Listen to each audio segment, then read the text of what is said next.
একটি রুমের ভিতরে 4টি মোমবাতি জ্বলছিল।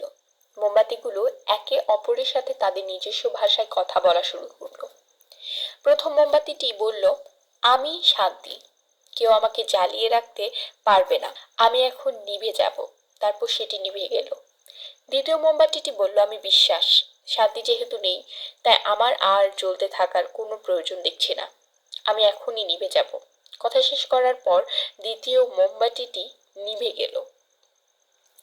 তৃতীয় মোমবাতি এবার মুখ খুলল, আমি ভালোবাসা, শান্তি এবং বিশ্বাস কেউ নেই, তাই আমারও বেশিক্ষণ জ্বালার মতো শক্তি নেই।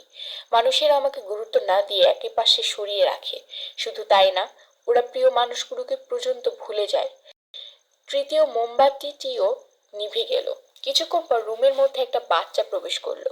3টা নিভে যাওয়া মোমবাতির পাশে টিম জ্বলতে থাকা চতুর্থ মোমবাতি দেখে বাচ্চাটি প্রশ্ন ছুড়ে দিল, তোমরা জ্বলছো কেন? তোমাদের পুরোপুরি শেষ না হওয়া পর্যন্ত জ্বলা উচিত ছিল। তারপর বাচ্চাটি কাঁদতে শুরু করলো। এবার 4 নম্বর মোমবাতিটি মুখ খুলে, ভয় পেও না, আমি যতক্ষণ জ্বলছি তুমি চাইলে আমাকে দিয়ে আবারও বাকি মোমবাতিগুলো জ্বালাতে পারো। আমার নাম আশা। বাচ্চাটি আশা নামের মোমবাতিটি দিয়ে একে একে বাকি মোমবাতিগুলোকে আবারও জ্বালালো। সমস্ত রুমটা আবার উজ্জ্বল আলোতে আলোকিত হয়ে উঠল। গল্পটির রূপক কিন্তু হাজারো হতাশা, দুঃখ আর সমস্যার অন্ধকারে ডুবে গিয়ে আশা নামের আলোটিকে কখনোই নিভতে দেওয়া উচিত নয় এ বিষয়ে বলা হয়েছে। কারণ আশা না থাকলে আমাদের জীবন থেকে শান্তি, বিশ্বাস এবং ভালোবাসা অন্ধকারে হারিয়ে যাবে। একটি মুরগি ও একটি ষাঁড় আলাপ করছিল।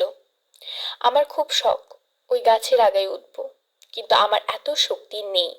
মুরগিটি আফসোস করলো। উত্তরে ষাঁড়টি বলল, আচ্ছা তুমি আমার গোবর খেয়ে দেখতে পারো, এতে অনেক পুষ্টি আছে। কথা মতো মুরগি পেট পুরে গোবর খেয়ে নিল, আর আসলেই দেখলো সে বেশ শক্তি পাচ্ছে।